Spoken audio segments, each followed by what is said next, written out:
Today on the Self Smarter podcast. We are agile with our emotions, specifically as it relates to navigating the workplace. We've been doing that work for so long.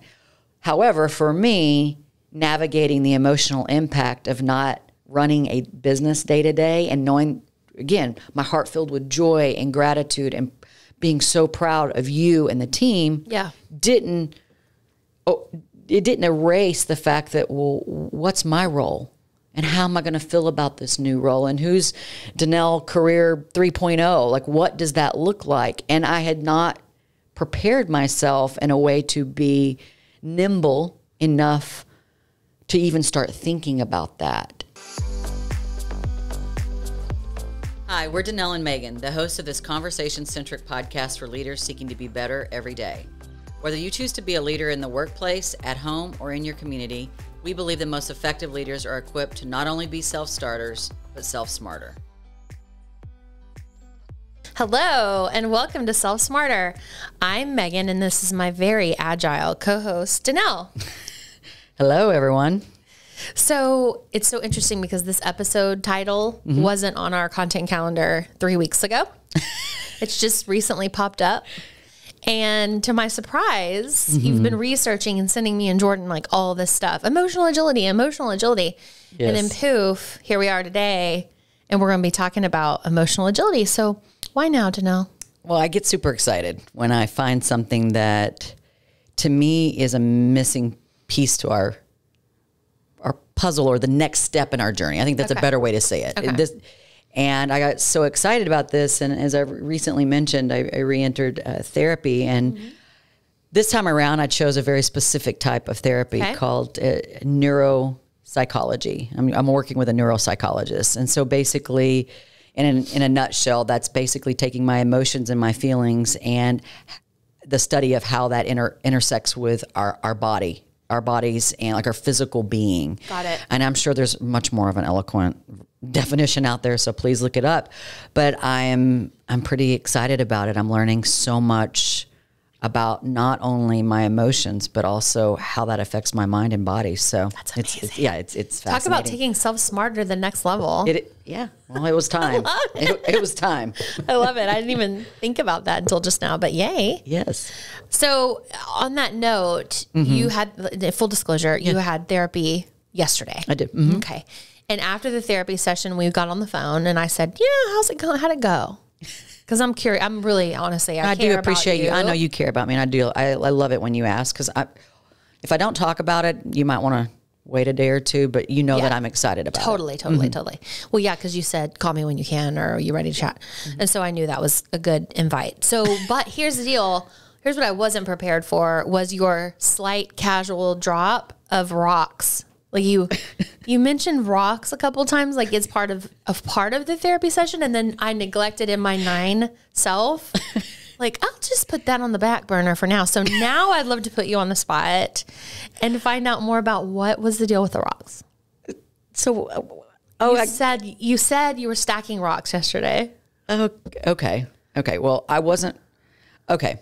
So again, it's neuropsychology. So what my therapist was doing was we have certain scenarios. She hooked me up. I'm just going to loosely tell you. She hooked me up to a machine that measures my blood pressure, my pulse, my breathing, and some other things that I can't even pronounce. So my fingertips are in these sensors. Okay. And so as we're talking through certain things that I'm experiencing in my life, or even generic scenarios, what happens is on the screen, depending on where my mind is directing my body, so all the functions of my body that we're measuring, how it was performing. And when I'm at my most relaxed state, when I'm in a good way, these rocks are floating, they stack upon each other.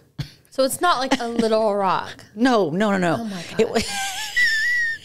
It was on the screen. I genuinely thought that I was playing with rocks. I thought you were playing with rocks yesterday. Oh, no. Like last night, I guess I did kind of drop that very vague. About the rock. So we need to touch on that too. So you're saying the measurements, like the lights.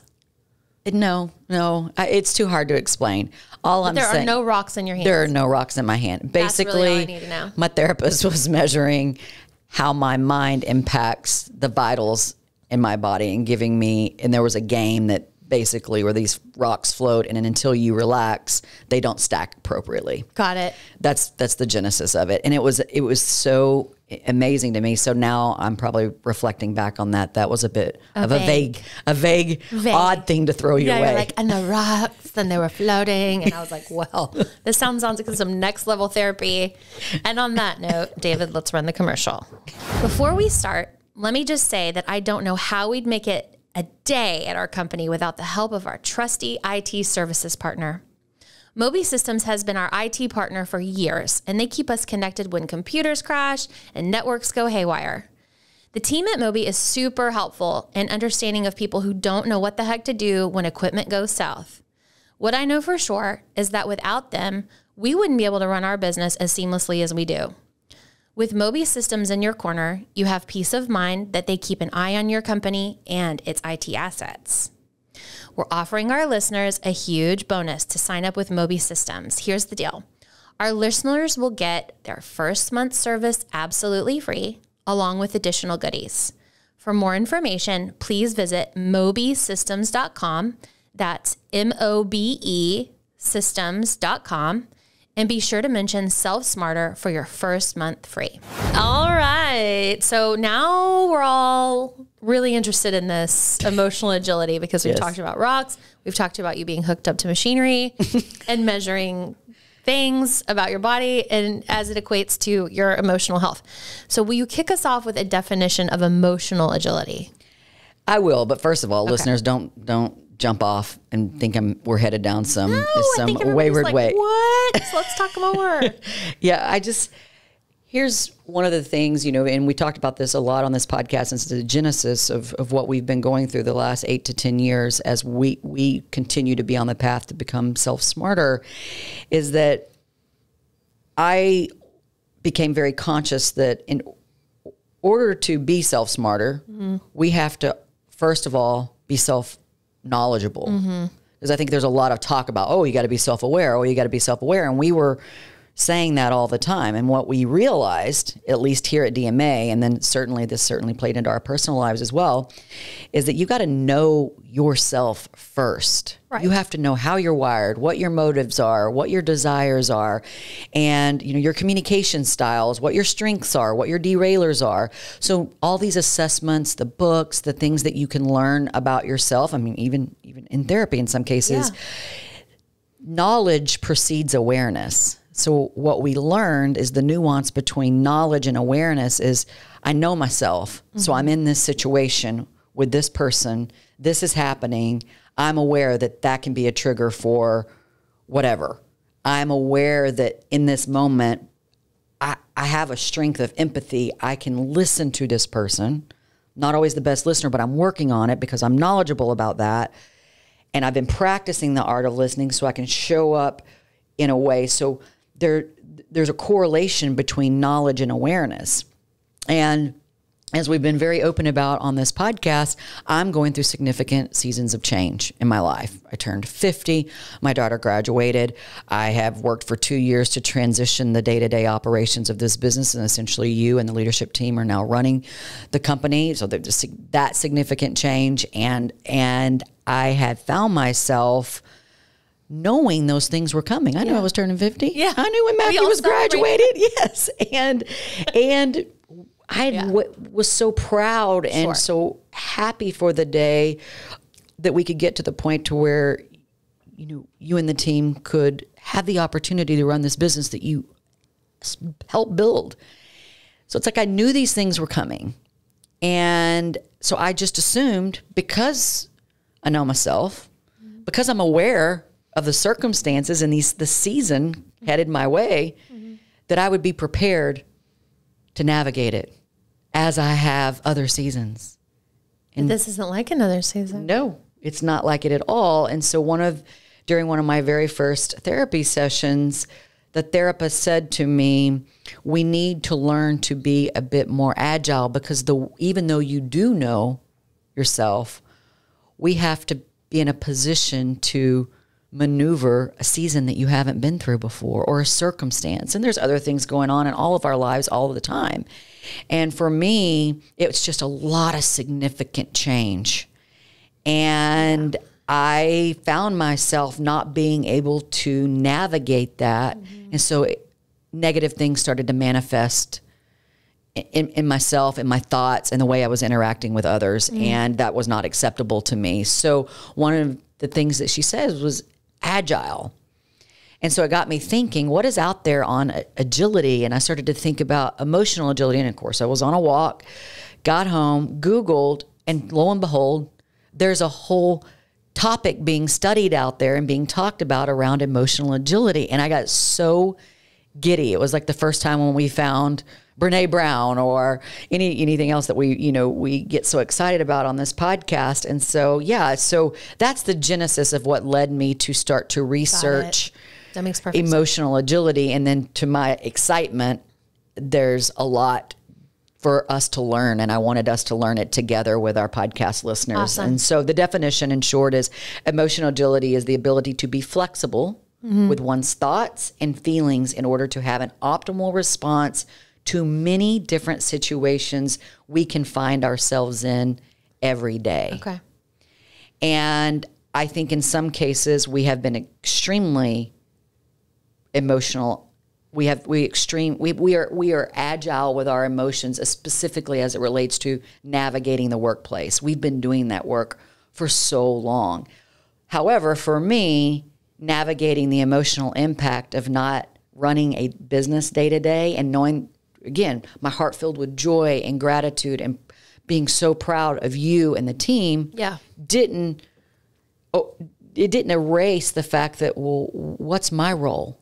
And how am I going to feel about this new role? And who's Danelle Career 3.0? Like, what does that look like? And I had not prepared myself in a way to be nimble enough to even start thinking about that.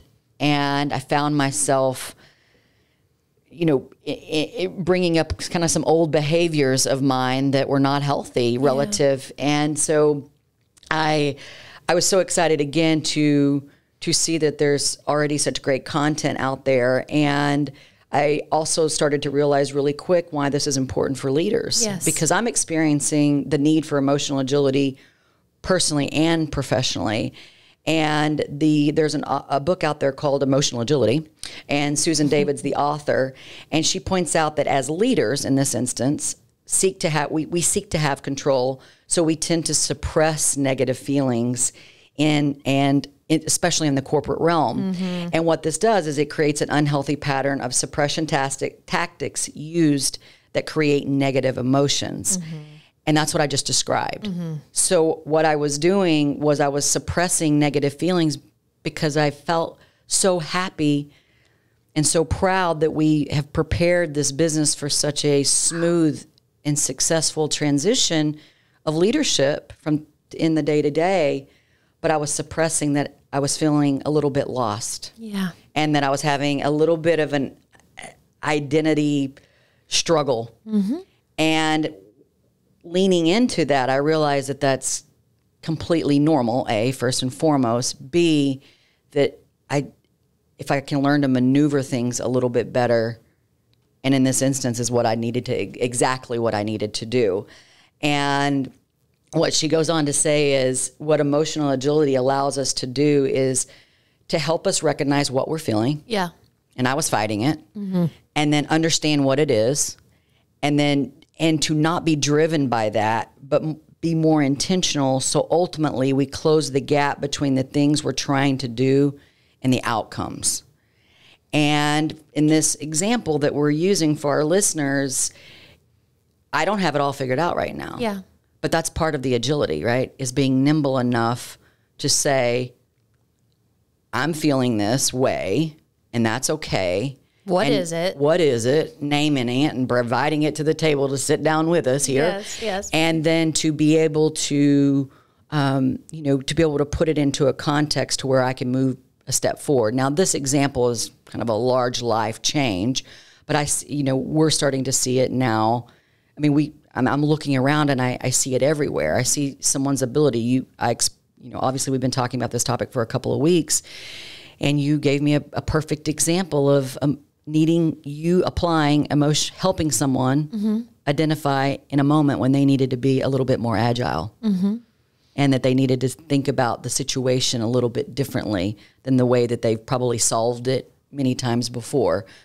In this instance, with this individual that you're having this, not misunderstanding, but maybe this lack of connection with, you might want to try this approach. And, this was an example of two people in our organization. In our organization. And it was very simplistic, but it was you being able to identify this person's not going to be able to navigate this the way that they've been able to previously because of XYZ. And so, again, to me, it's a very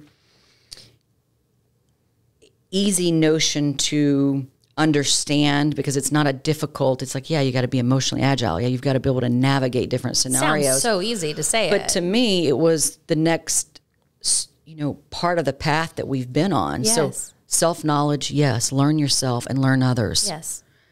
Be aware of how you show up in different scenarios, but also being agile enough to navigate when it's required. And so they all are interconnected, but I can just visually see them, how they were working together now. And so it felt like there was just this eye-opening moment for me. And I was like, oh, that's what I'm missing. Got it. Yep. So you kind of brought it up in the equation that you just listed, but what is the difference between emotional intelligence and knowledge and emotional agility?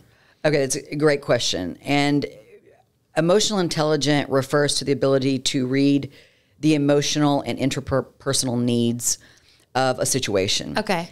And then respond appropriately. Okay. Agility is the ability to do that even when it's difficult, which is why I use the example of in any given moment, you can have feelings of elation or joy, but there can be another aspect of it that you're ignoring that could be difficult. And for me, it was difficult to realize that great job on our part getting you ready to run this company. Not so good for me. Well, it's amazing for me. Yes. But what I failed to do was to think about my next role. Yes. And what would I be doing with all my damn time?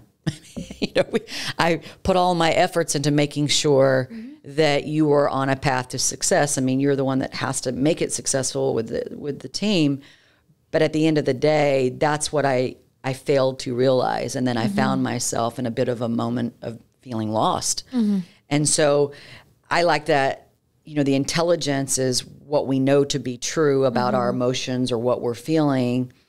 And that gives us the ability to respond. So to me, that's kind of emotional intelligence, the inclusion of knowledge and awareness. But agility is our ability to even be able to navigate it when it's difficult. There's a lot of times what we know about ourselves and what we're aware of, we can easily apply in times of Normalcy, joy, happiness, in the good times. But it's really when it's hard, starts to show itself is when it's hard. And I have the same exact situation with my daughter. I'm so proud of her graduating, NYU and having a successful college career. But there is a chapter closing, and if I don't own that and name that while I'm celebrating her success, for myself, naming and owning the emotions that I'm feeling about that closure. Yes. And the nervousness I have in my heart for her as she pursues a career in acting. If I don't acknowledge that and be agile with my emotions, because it's easily to stay on the side that says, yay, Mackie's, a successful college graduate, then I fail to truly see the situation as it is for me and my emotions. And so it's freeing to me to know that is something else for us to learn on this journey to Self-Smarter. And it's something that's why I went into the content calendar and put it in there. Call an audible and said, we're going to talk about this now while we're just starting the learning of it and the application of it, because I want you, our listeners, to be aware of it, and something that we can work on together as leaders, and certainly in this case, but both personally and professionally, because I'm using it obviously as a tool for both in both aspects of my life. Well, it's definitely an example of imperfection because you didn't have it all figured out. I mean, you had so much figured out. Right. Right? It's like I skewed one way. I skewed one way. Skewed one way, so figured out. And then on the other, but what about me? That's almost like, and I know you would never say that. No. But that's what the words that keep coming to me when listening to you is like, but what about me? So we do all this work. It's like a big circle. You start with me, you go into others, and then you learn about, how me and others work together in certain scenarios. And then you get back to, wait a minute, what about me? Yes. Oh, you're talking about in the journey of, Yes. And exactly. The circle of it. Yeah. And so here we go. Like, this is almost, I think it feels like this could be closing that loop. You said it earlier. Yes. And for all I know, there's a fourth and a fifth, but for right now, yeah, it is. And it's getting back to being able to, in moments where things can be a little bit difficult, like they're difficult or you don't know that they're difficult. You had no idea. I had no idea. No, it was a sneak attack. The most difficult part of our company's transition would be, what the hell is Danelle going to do with her time now? I mean, that, and believe me, for those of you out there, I've found things to do, but there was an identity loss. Yes. And I had no idea. Nobody did. Because I was just in such a concentrated mode of setting everything, the business and transfer of knowledge, and a lot of the things that we talk about here. I was so ingrained in that aspect of it that I wasn't intentional or aware. So therefore, I wasn't agile when it happened. I ended up paralyzed and ended up feeling imposterous. I mean, we talked about that in episode, whatever the imposter episode, whatever number that was. And I think it was 22. It was a 22. Throw it out there.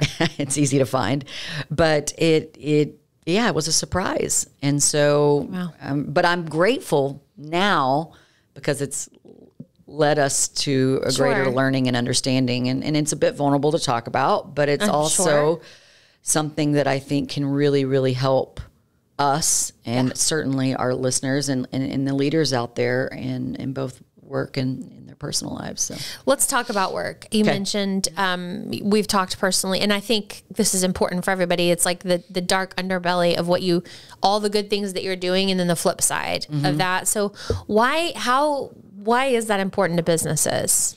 So I think, by learning and fostering the ability to be emotionally agile, we are able to empower ourselves and those that we lead. So we can empower ourselves as leaders, being emotionally agile ourselves, and then being able to recognize when it's necessary for someone else to practice that. So, for instance, when let's take the example of managing stress. Being able to help someone, there's not one way to manage stress.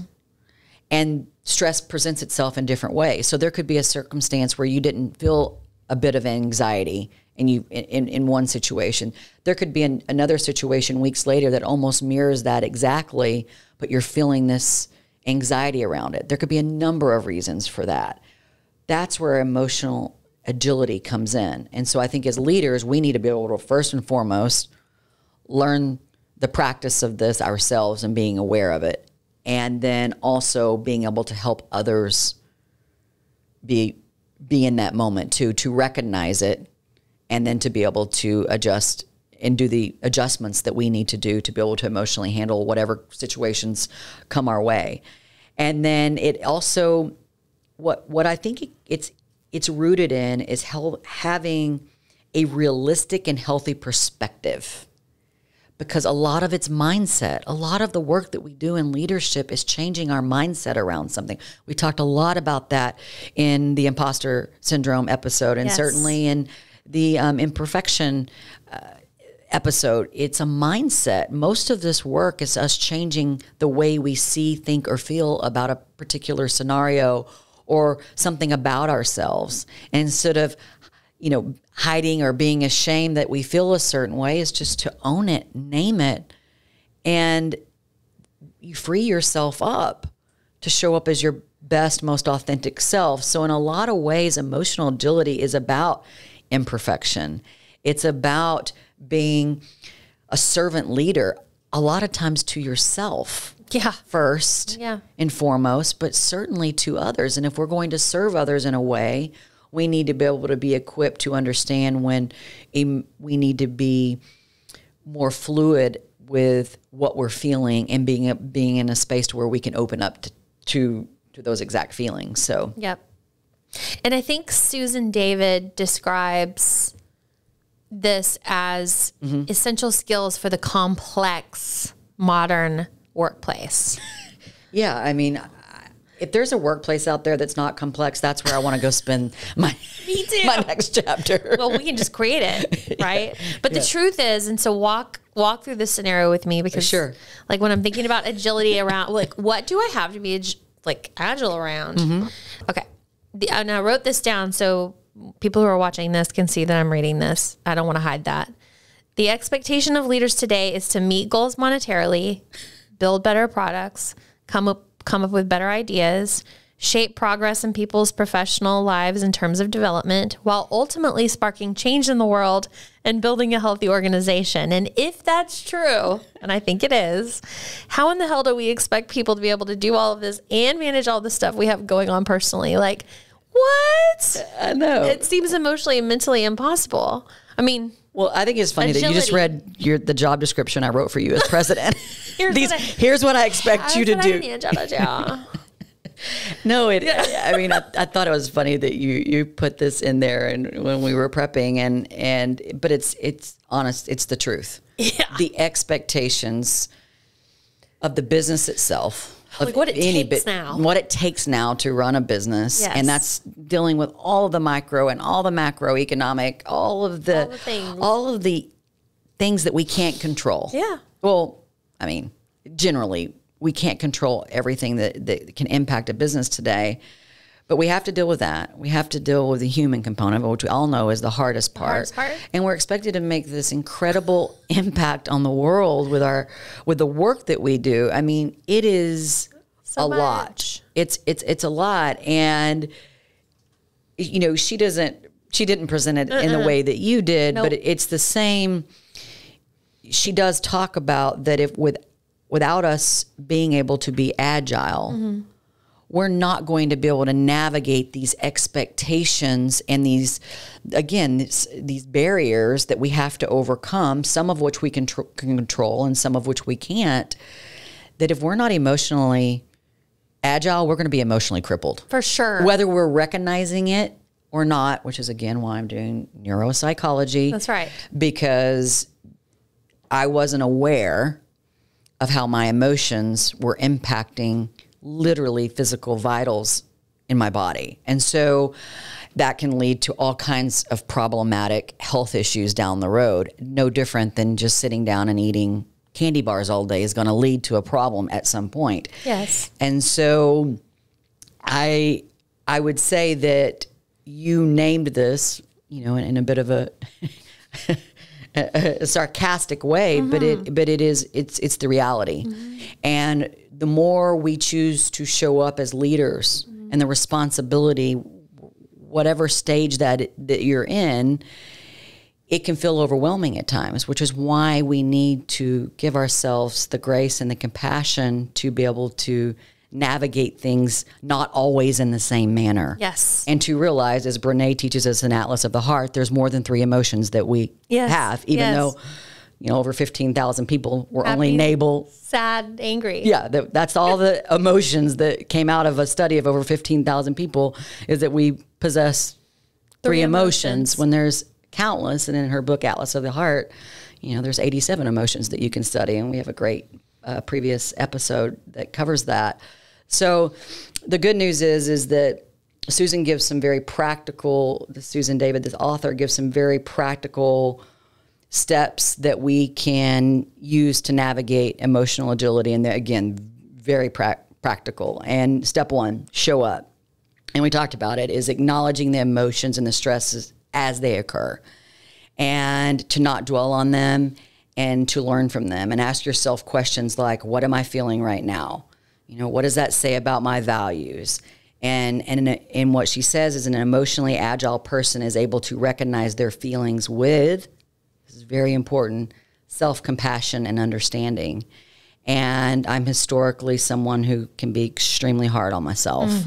And because some of these chapters and these changes that I'm having in this particular seasons of my life, because there was so much joy and happiness tied to the emotion, it was hard for me to be able to acknowledge. Like let it in even. Yeah, like because I felt ungrateful. Sure, like I felt I'm gonna like, stuff that. How can I be feeling these two emotions at the same time? Yes. And these two types of emotions at the same time. And reading this and studying this, I felt so validated that, oh yeah, like it's okay to, you can be in a moment where you can experience, it's almost like bittersweet. Yes. You can experience, you know, multiple emotions at the same time, and that's okay, but not being able to identify it is what I was struggling with. And so I wasn't being able to be emotionally agile in particular moments. So what about risks? So you touched on them a little bit, but what are the risks involved if I don't show up? Like you just mentioned here. I mean, you know, I think people do different things with their stress. Yeah. You know, I know that commonly we bottle them up, Yep. just stuff that stuff down, and we put it away, and we don't even acknowledge it, and or we do the opposite of that, which is to brood or we ruminate. We replay things over and over in our Never minds, get over it. never get over it, and never let it go. And so, you know, both dealings, both unhealthy ways to deal with these stuff, you know, it consumes a tremendous amount of mental energy that can manifest itself into, you know, negative impacts. It can be negative impacts with our relationship with other people. It can be negative impacts on what it's doing to ourselves physically. So, you know, again, I think it ultimately will impact our well-being if we don't deal with the acknowledgement and or letting it go when it's time to let this stuff go. So, Amen. okay, so step 2 is to step out. And stepping out specifically means naming the problem or the issue. And for leaders to provide support for individuals or individuals to support themselves, there needs to be an accurate understanding of what the problem is. And so, for example, I feel stressed might mean many different things. I mean, I feel stressed one week, the next week it can mean something different. And so we need to ensure that we're literally trying to understand the true meaning of what we're feeling so that we can honestly step outside of that mindset, because it's trapping us somewhat. So we need to be able to name it and name it in a healthy way. So this is hard to do really as a leader, because sometimes we don't want to feel like we're prying or trying to get too much out of people, especially if it's holding them back from being their best at work. Yeah. But as leaders or as a guide, we can serve people in that way. Yeah, I think don't get hung up in like, I don't think we should visualize it as being someone saying, I feel stressed, and we sit them down and ask for 17 different versions of the definition of stress. Got or, it. you know, I think it's being in the moment of someone, I mean, that's kind of a general statement. So when we are feeling that ourselves, we owe it to ourselves and others that we're leading to almost tell me more, practice the art of the phrase. Love it. And Brene brought us that gift too, is tell me more about you feeling stressed right now. Talk to me more about that. And almost opening the door for more. Tell me really what's going on is What's really going on, because the same scenario happened 2 weeks ago, and I didn't see you feel so Not like stressed. you. It's not like, you know, you didn't react that way. Why this similar scenario 2 weeks later are you feeling that? And if we can help someone identify that, or we can identify that within ourselves, there's usually another cause that could completely not be related, or there could be some other factor in play here. So I think we owe it to ourselves and those that we're leading to ask more thoughtful questions. So stepping out, she defines it as naming the problem or issue, well, we may not be able to do that right out of the gate. It may take a little bit of time, but if we're intentional with it, yes, then we can find ourselves in a moment where like, okay, the reason I'm feeling stressed about this in this moment, these other things could be in play here. I was just thinking to myself, and this, this is take it or leave it, listeners, but this is something we should absolutely do. One of our team talks on is stepping out. Mm-hmm. And we should encourage people to speak to their manager and director about this, and with some kind of reward, whether it's a sticker or some kind of something. But every time you step out, like you get... You're naming? Yes. It just is going to get people more comfortable with coming forth with it versus having to be pried out, which is what I worry about as a leader. Yeah. And I think prying, the antidote to that is to allow to not talk for the person, allow the person, lead them to tell you more, or lead them with thoughtful, curious questions, and certainly the follow-up questions. And I think that is where we know that to be true of a servant leader. We know that to be true of a humble leader. This is where that applies when we're being emotionally agile. We're asking ourselves those questions, and we're able to do it with others. But I definitely think it's something that we should be a lot more conscious of practicing around here, and elevating is something that's celebrated. It's okay to say I'm feeling anxious about this project. Yeah. Okay, well, let's talk about why. Totally. What's different about this than that enormous thing that I was stressed for you, and you seemed to fly through with flying colors a couple of weeks ago. So, I think that it's critically important. And this third step that she gives us is walk your why. And she says walking your why involves self-identifying your values. And so in this scenario, it also opens up the opportunity for differing opinions. It's important for individuals to reflect and consider, even with all of this context I'm receiving, how do I want to respond to this situation as an individual? Like, how do I want to present myself in this particular scenario, and and being conscious of what your role is right now. And I know we talk about this a lot. Like, what is in this moment for this individual? Am I a contributor? Yes. Am I a collaborator? Am I an innovator? And so what she's saying is when we move toward our values, we're able to make choices that align us with who we are and who we want to be, so that, it's an incredibly empowering mindset, and provides a new sense of autonomy to difficult situations. So when we show up with our values in mind, we know that if we're committed to, I'm going to pull out a value of something that I hold true to myself is trying to be at all times a good listener.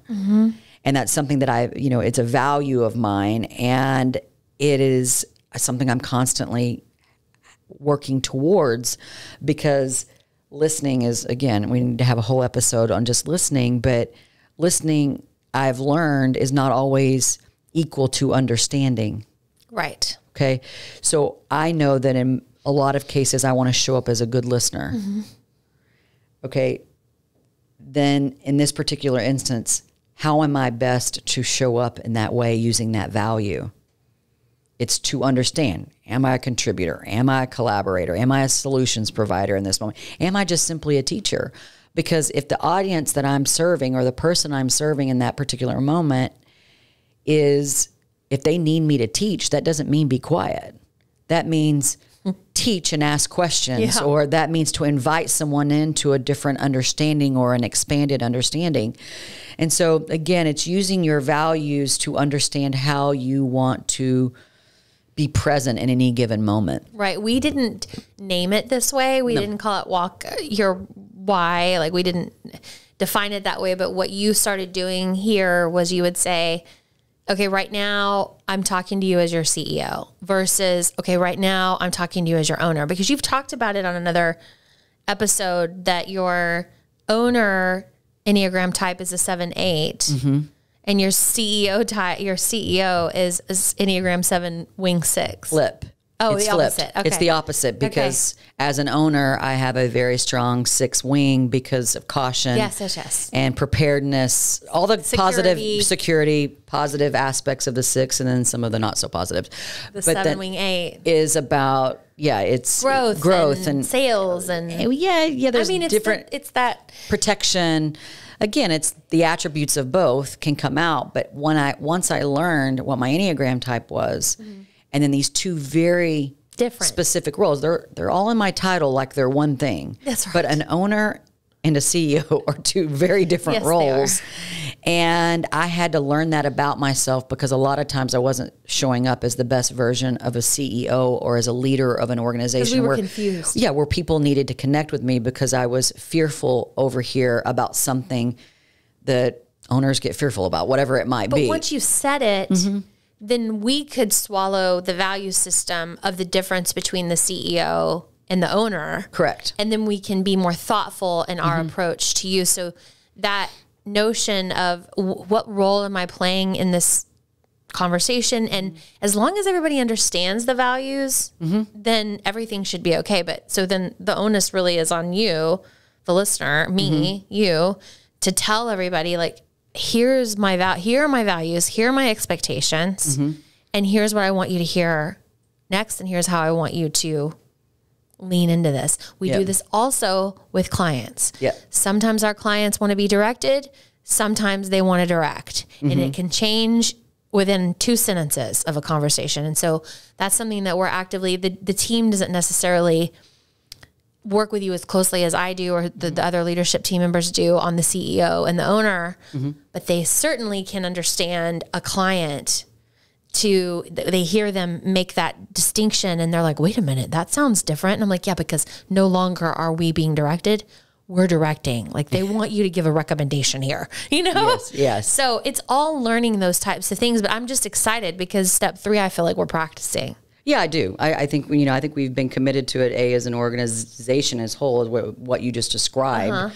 But then also we've made a huge commitment to helping all of us on this team to be able to identify what our values are. Yes. So not only, the company did a lot of work on it. Yes. And then we committed, and every single person at this company has been through Kristen Hadid, who's our very good friend and the author of the book, Permission to Screw Up. She has an incredible online development session, if you will, called Human Leadership, which we all absolutely loved. It's for all levels of any company. It's completely affordable. Like I said, we've put every single person through this program. Her next program is in November. We'll make sure to put that link in the show notes. And part of the human leadership process is naming your personal values. And I think we instinctively probably know what our values are, but going through the exercise of actually naming them for ourselves is extremely helpful. And that's a step forward that we've taken here, because when we know that about ourselves and we know that about others, we can say, oh, in this moment, this situation, you've moved away from something that you value. Be true to yourself. And so let me help you see that. You do that for me all the time. And I know that that's something we're able to do in this organization, but it's the agility, because we're imperfect and we are human. We are going to stray away from the paths that we want to continuously, that are guiding us. Our values guide us. And sometimes it's easily to get knocked off of that path because something difficult's come our way. Maybe there's miscommunication. There's a lot of reasons for us to get off of our game. And I think agility is the pure ability for us to course correct in ourselves and to also, as leaders, help others do the same. And so that's, again, why I'm so excited about this topic. And the 4th step, so we are into step 4 now, is to move on. And that is, once we understand what we are feeling, why we are feeling, how it aligns, kind of what are the next steps for us to deal with this situation, it's time to move on and take action. So this is the take action, move forward phase. And Susan David goes on to say that emotionally agile individuals handle situations as they come up, feel them fully, make a plan, and they don't delay. And that to me, speaks to the essence of why emotional agility was something we weren't naming yet in our journey on Self Smarter, this Self Smarter journey that we're on and that our listeners are on. And that's why I got excited about how it connects, again, the emotional intelligence, how it relates to emotional intelligence, which is essentially knowledge of ourselves and others, and then awareness. So this to me was just this perfect end cap. And again, there may be 4 or 5 or 17 more that we end up exploring as part of this journey. Yeah. But that is why I called the Audible and said, we are going to talk about this now. Thank you. Thank you for that. It's good. Now, tell me with step 4, what happens if they don't evolve to this point? Like, I think it's fair to talk about what success looks like, but then the whole point of agility is, okay, look at the dark underbelly. So what's the dark underbelly if you don't do the move on step? I mean, we just stay stuck in a negative cycle. We can be second guessing ourselves and others. We can be delaying things that unnecessarily, and basically we're limiting our growth. And so I think it can be easy to get stuck in a busy office environment, which I hope your office environment is busy. That's usually a good thing. Sign. Which is why being, confident in a stressful time or a complex situation it's important as the final step to understand that you've got to move forward. Yes. So just because we name it, just because we feel it, and just because we accept it and as it is, doesn't mean that we make a decision to move on. And that's where the rumination and the brooding can be, the other side of ignoring it. And so I think I think moving on is something we've got to be conscious of. It's time to move on from that. And, at some point there'll be time for me to move on from the fact that I didn't necessarily plan for what the hell I was going to do with myself. Because next will happen, right? Next is coming, and I got a lot of irons in the fire. So I'm being very selective about which irons I'm pulling out. So that's part of this journey as well. And there's a way to make it kind of entertaining too. Like we hear, and people don't sometimes like it when I say this word around here, but you and I've been saying this word since I've known you. But we call the negative side of the move on, so the not doing anything and like going in circles, we call it the poo. We do. It's just getting stuck in the poo. Stuck in the poo. I know that's probably not appetizing to our listeners, but it is. It's the truth. It is. So, or stuck in the mud, whatever. Right. Like I think of it like that, like quicksand. It's like you cannot get out of it. And these people. You know people, they're like this. It's you, it's me, it's everybody. People can't, but there are some people that have a tendency to be able to move forward faster, like realize this, move on, let's go. And then there are people who just, oh no, well, what about? And then I go back and forth. And I remember that time. Remember that. Yes. And I call that circular logic. I keep saying that here. I'm like, but you're in that circular logic again. Right. With people mostly the leaders here, you're in that circular logic. Do you hear yourself? And they're like, oh, maybe I do. Right. So it's just bringing awareness to that stuff. If it's going well, absolutely. And if we're getting stuck or going backwards, absolutely. Because we have to be aware so that we can get the hell out of it. Right. Nobody wants to be stuck in a pool of poo. No, they don't. This is all such good stuff to know. I'm so glad that you realized that emotional agility was a topic. Stumbled upon and a whole thing, and that we're talking about it today because I'm thoroughly enjoying this episode over here. And again, I'm certainly not a therapist, and but sure, you share about that. Maybe on your way. Ooh, maybe that's next. No, thank you. But I do value, the tools that we can gain from therapy, from study, and I think being a student of I'm someone, and I'm so lucky to be surrounded by so many people who literally genuinely care about growing and learning about themselves. That doesn't stop because I turned 50. Right. It doesn't stop because I'm not running the business day to day. It doesn't stop because my daughter's graduated college. It doesn't stop. And so being able to have a moment where I found myself in not being able to fully understand, almost I was stuck and to be able to realize that it was agility.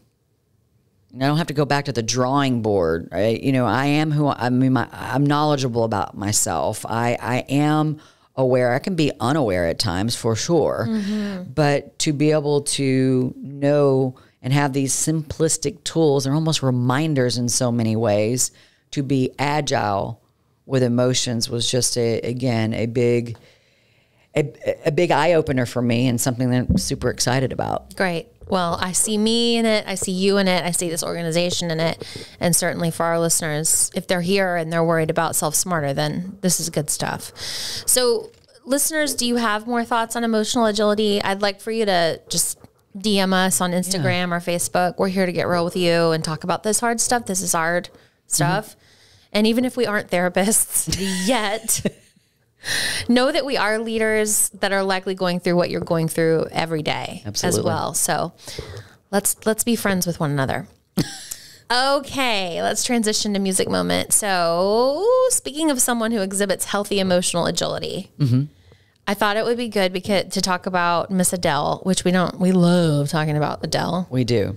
You've recently been back on the train, like the Adele train. You were off and then you were on. Now I never, let me be very clear. Never get off the train. I never get off the Adele train. But you got into other stuff. Yeah, I mean, I'm constantly, you know, my artist, it just seems like you're talking about her a lot. I am, and it's her music never leaves my purview. Sure. Ever. But I recently, and we talked about Adele when we first started the podcast. It was either episode one or two. Yeah. And it was about her canceling her show in Vegas. And we talked about the pros and cons of that and kind of what she needed.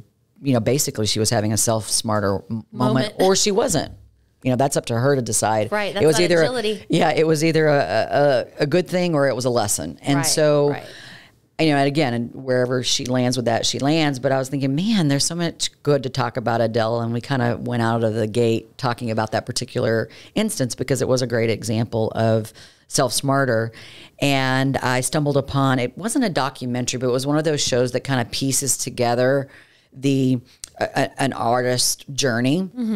And I thought I knew, you know, a lot about Adele. And I certainly have been paying a lot more attention to her last few albums, but I became absorbed into this.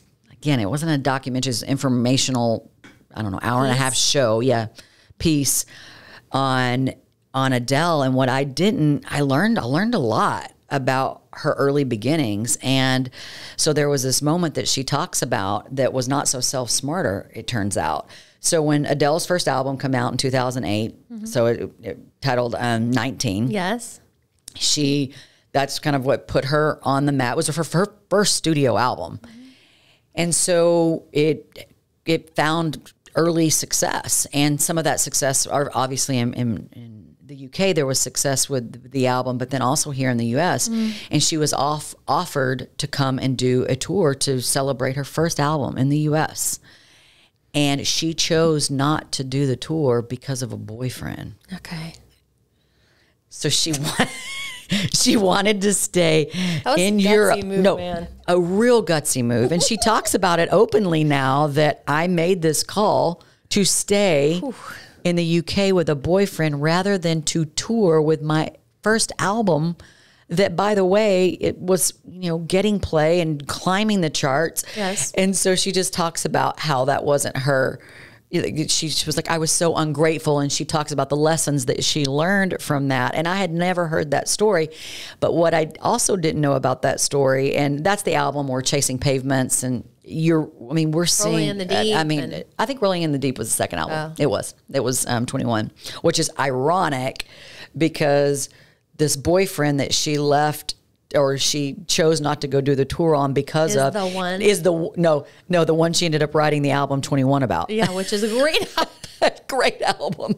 It's maybe it was worth it then if you look at it that way. Exactly. Full circle. You can see full circle, but I mean, she really lucked out. Yeah. And so once she realized she'd made a mistake, she could not get the tour back in the US. They're like, no. Until she was asked to do SNL.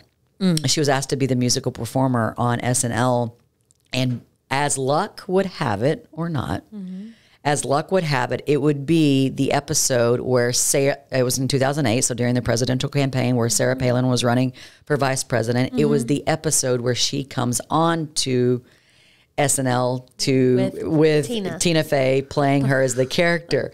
And so the episode was just incredibly popular. And then there's Adele being the music. So what the folks that were leading this show were talking about is that the conversation was all about Sarah Palin and Tina Fey's exchange. But then the next would be, did you see that artist Adele? Because she wasn't well known in the U.S. yet. And so, did you see that lady belt it out? Belt it out. And I mean, I remember that being the first time I remember seeing Adele or even recognize her. Maybe I'd heard her song, but I stopped in my tracks. And so it was so interesting to learn and for her to admit that moment that I almost made this, almost made this mistake. That could have been a sizable mistake for her. Now her talent was going to pull her through no matter what, because believe me, that voice. Maybe it was luck that she had been booked on SNL, but what wasn't lucky was her incredible mastery in her voice. That's all pure talent and the work that she's put in. Yeah. And so anyway, I love it when people that you admire for their mastery of whatever it may be can be so humble in a moment and self-aware, quite frankly, and self-smarter to say, yes, my journey, here's all my accolades and here's everything I've accomplished. But, oh, by the way, these were the steps. And this is when luck and poor decision-making also came into play in my journey. So I loved learning that. I thought our listeners, and definitely you, I knew you didn't know that little fun fact. I did not, and I love it. So I wanted to share. Anything that's aligned with Tina Fey and Adele, I'm in. Yes, so agree. It's thank goodness for Adele, right? Like, talk about therapy. I think we talked. We did. We talked about that in the last episode. Yes. Talk about music therapy. Hello, Adele. Every one of her albums. And it's interesting. Woman. I've been doing some road trips lately where I've been spending. I typically don't like road trips. I'd rather hop on a plane to fly 45 minutes somewhere. And I've been listening in chronological order, all of her albums. So I started at 19 and listening to them as she put them on the album. So I'm not on shuffle mode, and really trying to listen to her, literally her life through these songs. And it's interesting to listen to them in that order. An artist who has 4 critically acclaimed studio albums, but what you tend to do is listen to the most popular ones the most. But I've intentionally decided to listen to her discography, if you will, in order as she placed them on the albums, or her record label did, so that I could gain even more insight to her emotions, quite frankly. That's very nerdy of you. And okay. And smart. Like, I'm like, why didn't I think of that? That's brilliant. Well, you can do it too. I guess I will. It's so fun. Will. I know. No, that's super fun. No, okay. I love it.